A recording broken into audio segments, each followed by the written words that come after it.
Hi there. Welcome back to this fourth screencast of the course IT in Control.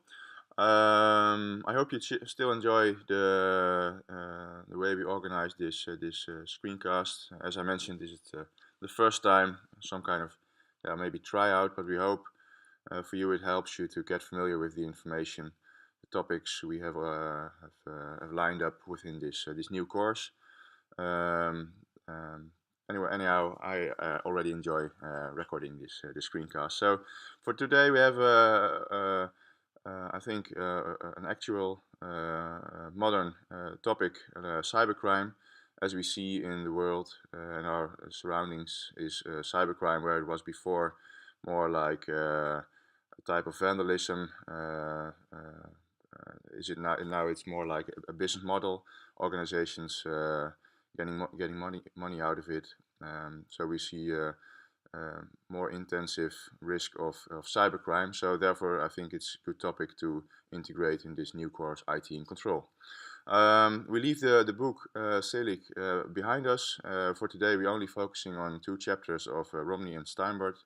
And I know this is the book which you already used for a few other courses like Internal Control Basics. And already, I think chapter 6 was covered there in Internal Control Basics. But for this course, I again want to use the same chapter because it focuses on computer fraud, and I know that within Internal Control Basics, the intensity of this chapter was also basic, and for now we will go in more detail and more depth on the topic computer fraud. And let's make one remark, and then we can start. Please don't focus on the definition of fraud, but focus on the definition of computer fraud. So, for example, I think it is within chapter 5, there is a fraud triangle, and it's true, that is the definition of fraud. But for this course, IT in Control, I please want to focus on the computer element in computer fraud. So not only focusing on fraud, but specifically on computer fraud. So enough about that. Yeah, you already know who I am. My name is Jeroen Kuper, and I'm your lecturer for this course. And as I said, this is the book which we will use. It's the 13th edition, or I think already you have the 15th, but not lower than the 13th edition, please. Okay, let's start with chapter 5. Here we see the learning objectives for this course, and as I was mentioning, please don't focus on the definition of fraud, which is the second and the third one. So those are less important for this course. Please focus on the first one, the modern information systems, the definition of computer fraud, and how to prevent and detect fraud and abuse. And normally you have the lineup of three types of controls. The first one is preventive, the second one is detective, and the third one is the corrective, to repair the damage which is caused by the computer fraud and abuse. So those are the learning objectives. Then let's start focusing on the types of threats. In Romney and Steinbart, they define 4 categories. The first one is the natural and political disasters. The second one, software errors and equipment malfunctions. The third one, unintended acts. And the fourth one is the intentional acts. And this is like the computer fraud, mostly case, because here we have the crimes, now, as you can see here, sabotage, false use, corruption. So here you see the cybercrime, specifically the fourth category. Please read through this types of examples, and keep in mind that those 4 categories exist as you read the book of Romney and Steinbart, please. For this fourth course, the topic cybercrime, we will mainly focus on the intentional acts. And when we do that, I here have copied a pie model which shows the four types of cybercrime at this moment. And it's not statical because it's constantly changing, but you see an intensification on the red one here, the cybercrime category. At this moment, we have almost 70% of cybercrime is yeah, for criminal organizations which have defined a business model for hacking other organizations for getting money out of it. Here you see the hacktivism. It's the 6% is like the digital Greenpeace, you can say. It's more from out of a ideologic perspective. They want to frustrate systems, more to make the point, to give the message to the which they want to carry out. Those two are closely related to each other. From out of a governance perspective, countries against countries. You see, they do cyber espionage, and also you can say modern warfare is also on a digital way, and not by throwing bombs, but by hacking other countries to influence their stability, for example, as you can imagine. And well, maybe one good example was the elections in the United States and the influence of Russia. It's still not completely proven, but in the news sometimes you see some new information on developments on that topic. And when you ask which tools do those hackers use, then here we have a pie model which shows a lineup of all types of hacking tools. And here you say, from back in time, you very often read in the paper like DDoS aanval, which I already earlier mentioned is the denial of service, which is caused by lots of zombie computers which were instructed to attack a specific IP address on the internet, and therefore the services of the organization were in denial. They do not respond anymore because all the fake traffic from the zombie computers. So this was a very popular way of attacking organizations, but you couldn't get any money out of it. It was purely focusing on disturbing an organization, disturbing them not performing anymore. So now you see a shift to a more lucrative way of attacking organizations because you want to get money out of it. So therefore you see more popular at this moment and there's still increasing popularity on malware, like especially ransomware and cryptoware. And ransomware, as the word suspects, is that they ransom your files and want you to pay via bitcoins, and after paying, then in about 50% you get back your files. In the other 50% you're screwed, because then you have paid and still you don't have your files back. Some other types of attacks, and we will cover this later on in this course. Yeah, for now I want to focus on one very big type of electronic warfare. This is where countries are attacking each other, not by throwing bombs, but on a cybercrime basis. Please read the article here. You can see it was in the term where Obama was president. It started already before, while Bush was president, and here you see that the United States, in co-production with Israel, were attacking Iran to reduce their atomic production facilities. Therefore, they designed the Stuxnet virus. It's the most sophisticated virus which is developed until now. Yeah, well, it's almost like a detective movie. You cannot imagine that it happens, but it does. So please read the article, and I want to show you the trailer of the documentary. It was on VPRO, NPO1. I think it was 2 months ago or so. You can find it on the internet.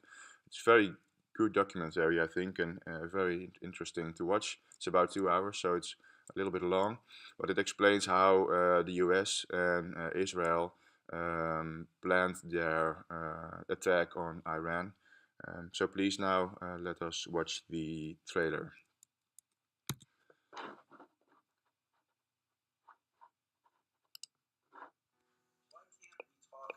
More openly and publicly about Stuxnet?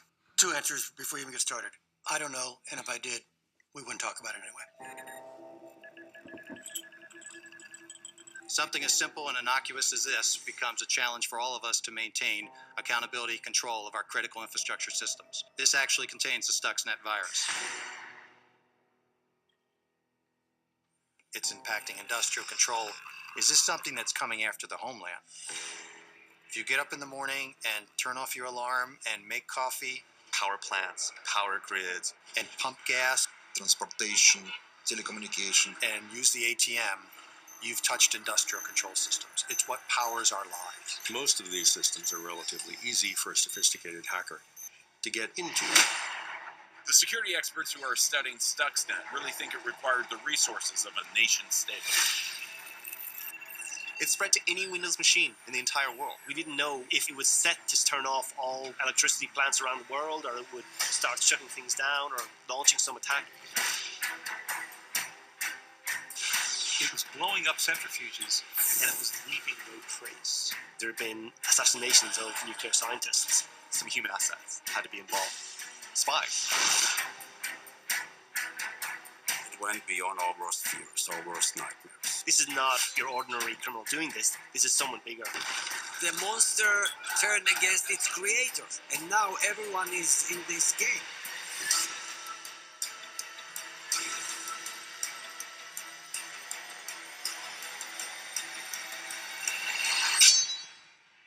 This has the whiff of August 1945. Somebody just used a new weapon, and this weapon will not be put back into the box. You've been focusing on Stuxnet, but that was just a small part of a much larger mission.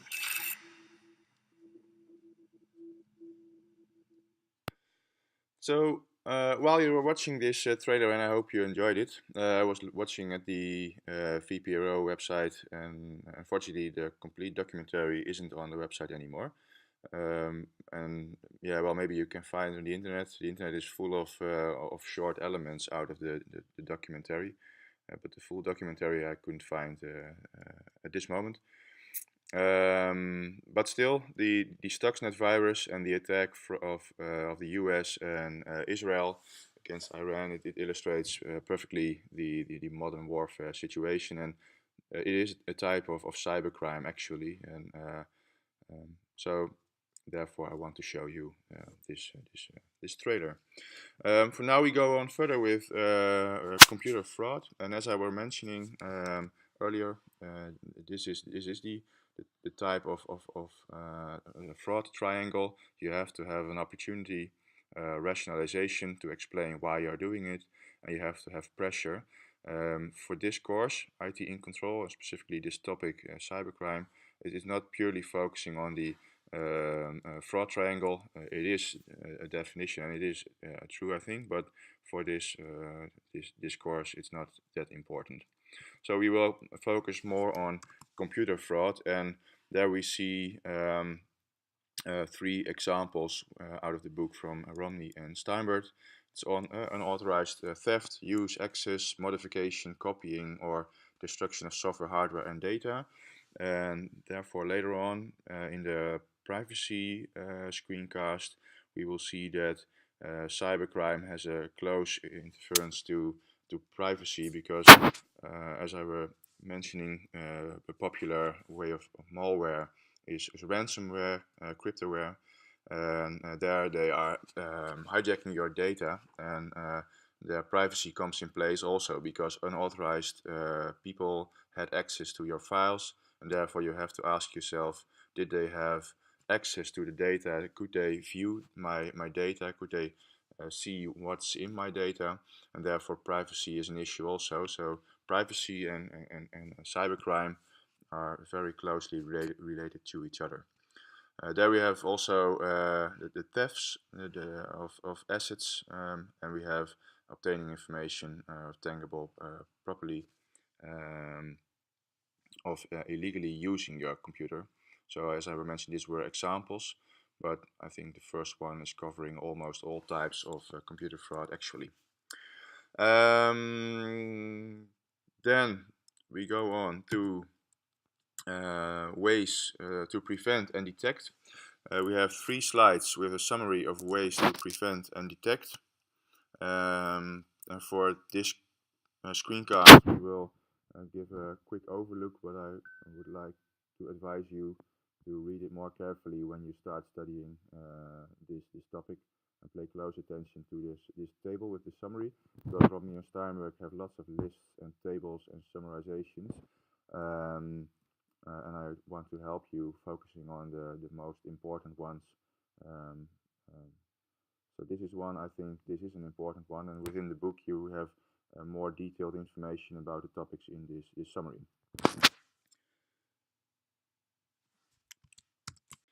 So actually I do like this table because it's a very complete summarization of all the elements which you can think of when you want to prevent or detect fraud within your organization.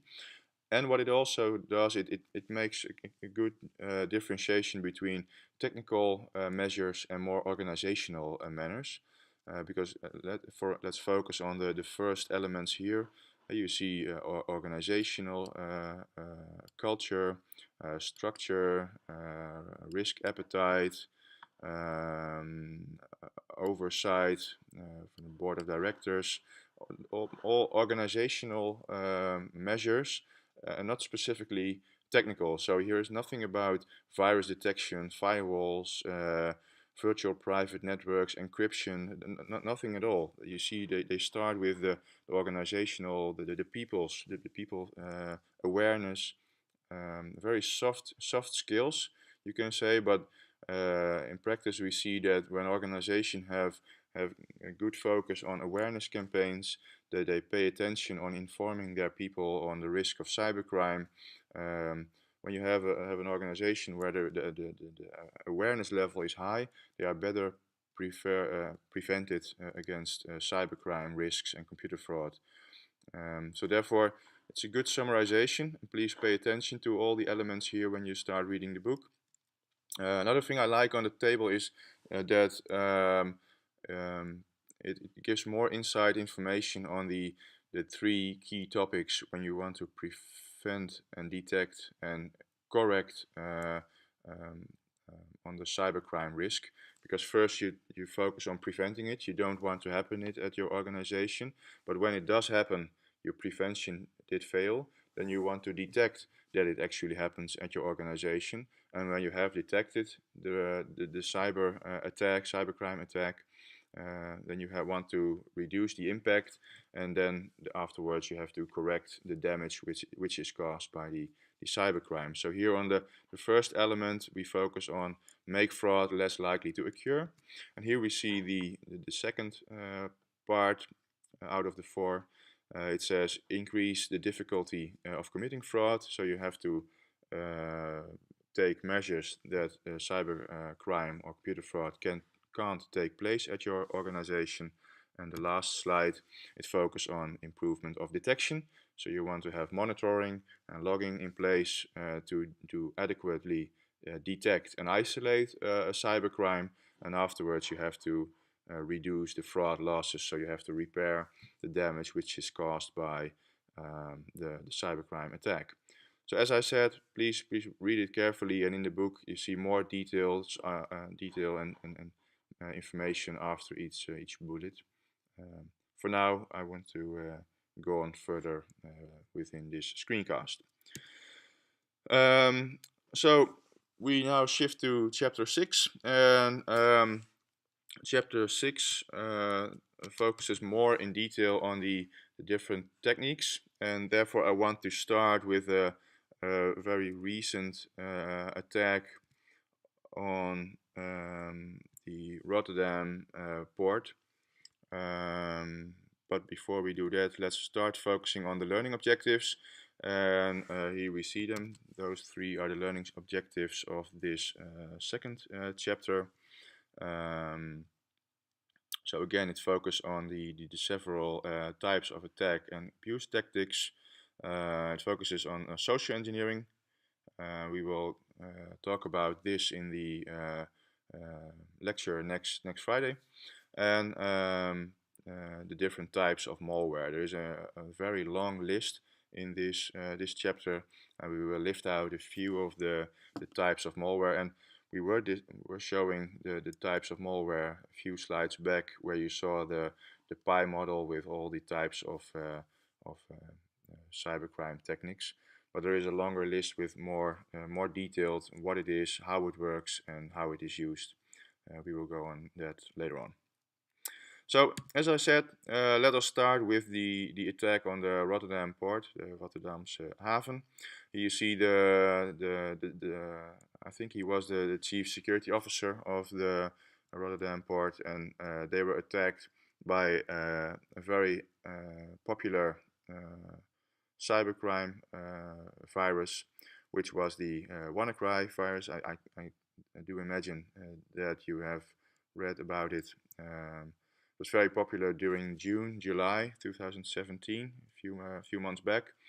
And I want to show you what it actually did and how easy it was to use the WannaCry virus for infiltrating an organization. So that we will gonna do now. So here we see a very popular scanning tool. It's Tenable Nessus. It's an application which large organizations use for scanning their vulnerabilities within their network. So they place this application on a server internally, scanning all ports and connections and infrastructure elements. And this scan shows the organization has 114 critical vulnerabilities, about 600 high vulnerabilities, a few medium and a few low. Those ones aren't that interesting. This is, you can say, whoa, about 600, but it is a normal amount, you can say. And also when you focus on those 114 and you categorize them to a few categories, then you will see you have 6 types of vulnerabilities, or 7 or so. So still those big digits are not very careful, you can say. But this is a very common situation. But let's start focusing for now, because we are focusing on the vulnerability of the ransomware, the WannaCry virus. And the WannaCry virus did use the vulnerability which is over here. It's the MS-17010. It's a security update for Microsoft Windows SMB. And so this was the protocol which was vulnerable, and this was the tooling, Eternal Blue, which you could use as a hacker for misusing this vulnerability. So here we see the scanning software which scans all the vulnerabilities, and one of the vulnerabilities is the MS-17010, which was a vulnerability in the SMB protocol, which could be misused by a hacker by the use of the Eternal Blue tool, which was actually one of the tools which was stolen from the NSA, which you can see here. It's quite a funny article in my opinion, because it says that the one hacker organization stole the NSA cyber warfare from the other group, because you can see, let's say, the shadow brokers, they stole the weaponized NSA software from the Equation group. So here you can see the tools were stolen from the other hacker organization. And those NSA tools, we also do have them, are circulating on the internet. And here you see again the Eternal Blue, which is one of the elements of the NSA tools. And those are very powerful, and you can use them for hacking organizations by the use of known vulnerabilities. As you can see here on the one slide back, this is one of the known vulnerabilities, and there are tools available on the net to misuse those vulnerabilities. So what we did, okay, well, sorry, let's overview first actual situation about the MS-17010 vulnerability. This is the vulnerability. Here is the exploit, which can be used for misusing the vulnerability. And here you can see that Microsoft already did patch it on the 14th of March 2017. That means that Microsoft has had released a fix which repairs the vulnerability in the MS-17010. So the vulnerability was discovered at the beginning of 2017.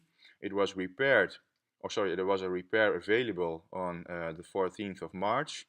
And as we already know, all the organizations like QPark, Rotterdam Port, and lots of other organizations, they were attacked by the WannaCry virus somewhere in June, July. So we already know it was fixed on March, and still those organizations did not patch their IT infrastructure, so they were still vulnerable for the MS-17010 breach at June. And the hackers did use this vulnerability by the WannaCry virus. So somehow it's quite stupid that the organization did not had their IT infrastructure secured by running the patch, which was released by Microsoft already in March. And here we see this was a screenshot from the, as you can say, the Google for hackers. It's called Shodan. You can find it on internet when you type in shodan.io.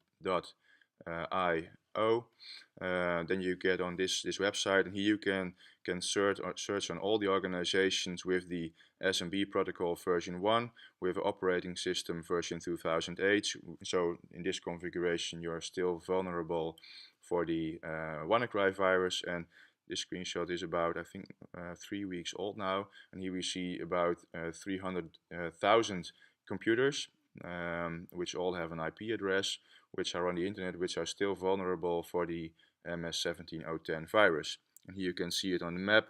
So lots of organizations here in the in America, in the US, are vulnerable. Here within Africa it's less, and here we see also intensive computers which are still vulnerable for this breach. And I want to show you how easily you can be attacked by the use of that known vulnerability, the MS-17010. Here you see one of our own ethical hackers is using the script for checking if you are vulnerable for the MS-17010, which is run on this computer, which was simulated, so it's not a real victim, but we have simulated this one. And here you can say it says one host scanned completely, and he's vulnerable. So here we start running the exploit, which is the Eternal Blue exploit, and it starts doing some things. And actually here it's deploying the exploit on the computer. Here you can see run the Eternal Blue script, and then here we see for some people a familiar screen, because here we have an operating shell on the Microsoft server, as you can see here. And because the vulnerability, the MS-17010, gives us full access to the machine, here we create a user. We say net user, we call it hackertje, we give him the password ABCD1234 with a, how do you say, uitroepteken, and we add it. So here the user is added, it says complete successfully, and here we gave the user hackertje the full administrator access, so here he has full access to the system, and also here it says completely. So here you see in a few screenshots the use of the vulnerability MS-17010 with the available exploit, Eternal Blue. So here we have access to the system, we create our own account, hackertje in this case, and we add the newly created user to the administrator group. So now we have full access to the system. And on the next screen we can activate a remote desktop, log in by our freshly created user, and get full access to the system and can do everything with the system which we want to do. So let us repeat this once, because I want you to perfectly understand what did actually happen. Here we see that organizations should have in place scanning software for monitoring purposes, because we already know detection is one of the important parts to handle cybercrime and the more increasing risk which relates to cybercrime. This is one type of monitoring of detection software, and it did detect not actually that you are attacked at this moment, but what it does detect is that you are vulnerable for the MS-17010. This is one of the critical vulnerabilities because it can be misused for getting unauthorized access to your system. And at this moment we already know there is an exploit which helps the hackers for getting the unauthorized access. So when you see this in your software, you detect this vulnerability, you directly have to take precautions. In this case, we know that, as we saw over here, that Microsoft had released a patch on the 14th of March. And the patch, it will fix your vulnerability for this MS-17010 vulnerability, and therefore the exploit cannot be used on IT landscapes where this patch is released. And here we see still, that's the funny part maybe, that still at this moment 300,000 PCs, tablets, iPhones, tablets, etc. on the internet are still vulnerable for the WannaCry virus at this moment. So those PCs and other devices aren't still not patched, you can say. And yeah, here we see how easy it is to check if a system is vulnerable for the MS-17010. Here we use the Eternal Blue tool for exploiting and creating a situation when we have access. Here we create our own account, we add the account to the administrator group, and here we have access to the machine. And this is actually performed within 5 minutes. So that easy it is for misusing a known vulnerability where an organization does not have their patch management properly and adequate in place. So we are almost at the end of this screencast about cybercrime, and I want to end this screencast by highlighting a few techniques, abuse techniques out of this long table 6.1 out of Romney and Steinberg. It is a long table. For Scrabble fanatics, I think you have some new words here. I don't want to highlight them all now here, but I want to ask you for pay close attention while reading the book also on all those different techniques with a short description. And within chapter 6 you have a more detailed information about how the techniques can be used by cyber criminals. For now we'll focus on a few popular ones. The first one I want to highlight is cross-site scripting. What it does, it's a type of technique where the hacker is entering scripts on fields on a website. So for example, when you go to the website and you have to enter your mail address, your password, your the amount of products you want to order, maybe your address and country where you live, etc. There they use scripts on fields where the website doesn't expect you to enter those scripts to bypass the browser security mechanisms. In the current situation, most websites are properly built, so they are not vulnerable for cross-site scripting anymore, but still basic websites, web shops from smaller organizations are not programmed properly. So in some cases cross-site scripting can still be used for misleading the security mechanisms, and then you can get direct access to the database in the back end of the website for ordering stuff without paying for them, for example. Then we have here also a very popular one is data leakage. It will also be covered during the screencast about privacy rules and regulation, because this is one important one. As I was earlier mentioning, in the Netherlands we have the Autoriteit Persoonsgegevens, which is an organization which has an regulatory purpose. You have to how do you say? Yeah, you have to report. So you have to report an incident, for example, when you are the victim of a ransomware attack. Your files are encrypted, and you have to pay bitcoins, for example. Then you have to, then you do not know for sure that the hacker had access to your files and also could see within your files, and therefore maybe there is the case of data leakage.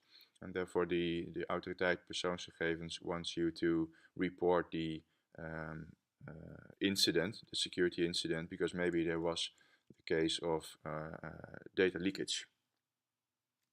Then we have here the denial of service, the DDoS attack.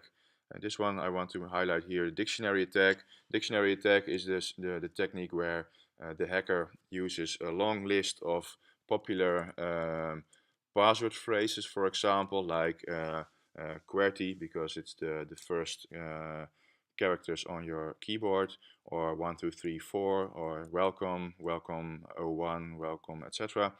All the familiar passwords, those are all listed in as they say, a dictionary. And a dictionary attack is a technique where they try to break through your security by guessing what your password could be. And those lists are on the internet available, so you only have to download the list, and then you program a script which tries all the available password suggestions in the dictionary. Okay, enough about this one. Let's go to the next slide. Also on this slide we have a few popular abuse techniques, especially this one, evil twin. That's when the Wi-Fi network is copied. I very often work at Van der Valk. They mostly use KPN for their Wi-Fi access points. So when I work there, my devices are familiar with the use of the KPN network. So when I am at another location and there is, for example, a hacker in the room who has created an access point with the same name, KPN, then my device thinks, hey, okay, it's familiar, KPN, I've trusted it earlier when we were at Van der Valk. Then my devices automatically start connecting to KPN, and it could be that there is a hacker which is faking this access point. And when I connect to this access point, then he or she can read out all my traffic, like my mail address, my username, passwords, etc. So please be careful on this abuse technique.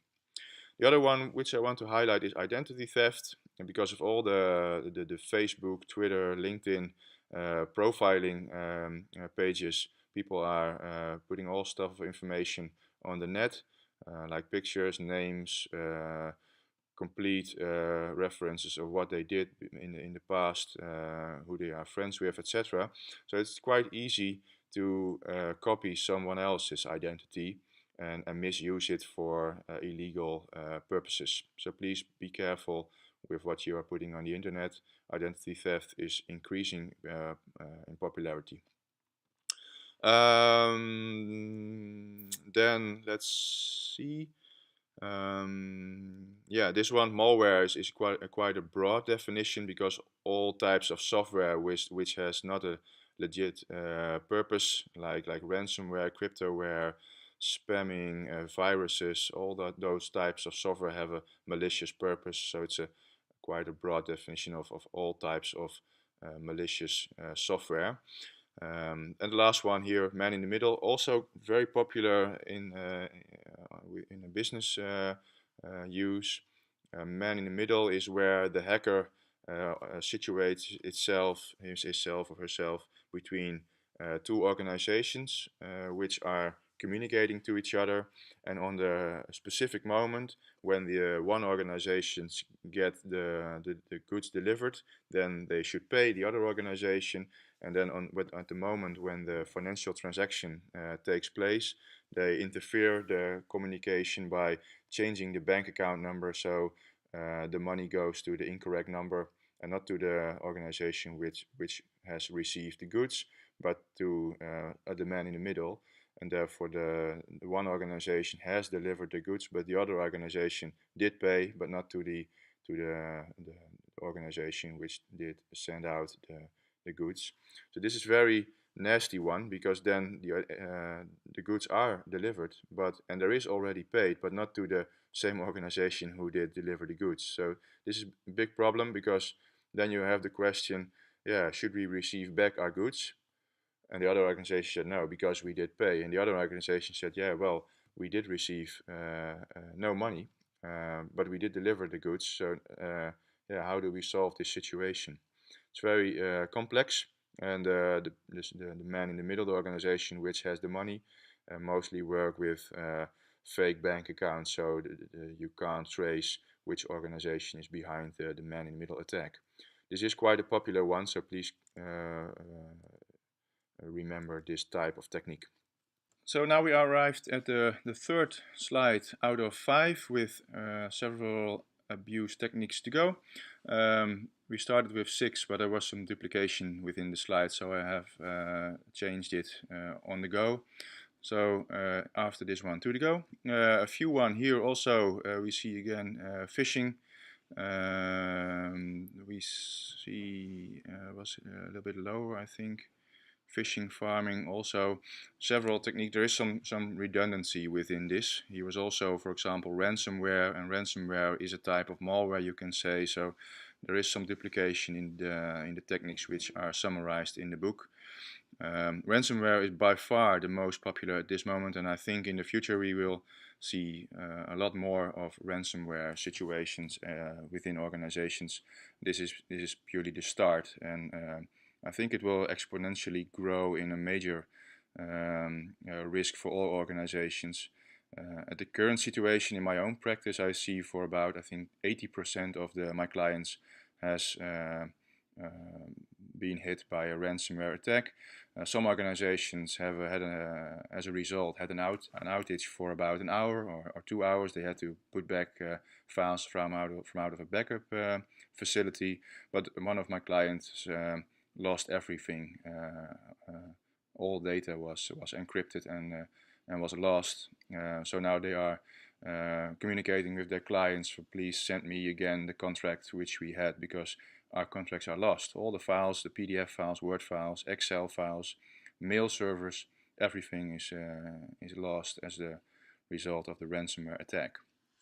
Let's see if there are some interesting items here to memorize. Yes, there is. Also, a very important technique which is used by hackers is social engineering.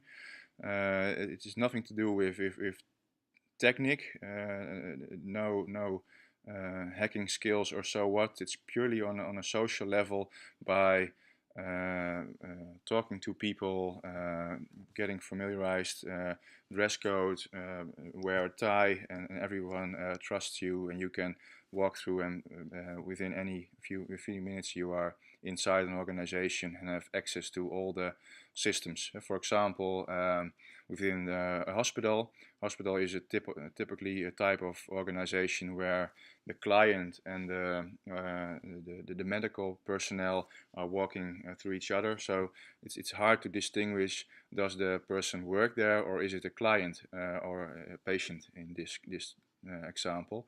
So social engineering is very important, mostly for preparing a hack or a cybercrime attack.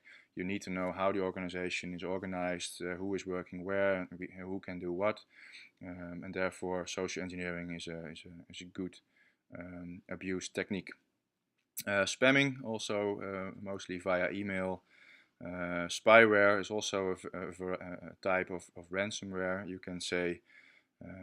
SQL injection has similarities to cross-site scripting. You enter a SQL code on a field where the application does not expect you to do that, and therefore you hope you get information out of it, which is not meant for the hacker. Like, for example, I integrate a part of SQL code on a web form, then incidentally it can affect in a memory overload, and therefore it sends out, for example, passwords and usernames, which was not the intention from the site to do, but based on the SQL injection, it incidentally gives you all that data and information. Let's see, and the last one, I think, yeah, is this one, the fifth one of the slides. And here again we see the phishing variant. Sorry, Siri. Yeah, and the last one I want to memorize is the 0-day attack, because 0 days in hackers world is quite a thing. A 0-day is a vulnerability which is until then not patched. So there is a vulnerability. Some guy finds a vulnerability within the application or within the operating system, but the supplier, for example Microsoft, has no fix for repairing that vulnerability. So there is 0 days of repair possibility, and here this is quite a business on the dark web, because every 0-day vulnerability can result in lots of money. For example, a 0-day in iOS, the operating system of the iPhones and the iPads, can costs $500,000 on dark web. So to have an impression how lucrative the business is of 0-day vulnerabilities. At last, I want to advise you to watch this TED Talk presentations. It's about 70 minutes, so not very long. It's from James Lin. Here you see the guy, James Lin. He is CEO from Sophos. Sophos is a very popular antivirus, anti-malware provider. They have tools for preventing as well as detecting cybercrime attacks. And what they did, they performed a research on hacker activities, and they found out the exact location of the hacker organization. They were situated in St. Petersburg. He shows you how they did that, primarily based on GPS tags in photos from the hackers, which they put on Facebook. So it's quite easy, maybe you can say, but it's interesting to watch. It's a good speaker, I think, and it illustrates again how the world of cybercrime evolves, and where it was in the future is more vandalism. Now you can say it's a complete business model with good revenue, and but it's illegal. We still have to memorize that. But there is an enormous exponential growth on the business model of cybercrime. So please watch this movie. I think you will like it. And so that's it for now. I hope you enjoyed this, watching this screencast, and I also hope you enjoy reading the books, the articles, as well as the TED Talk movie from James Lin. I wish you a pleasant week, and we will meet next Friday. Bye.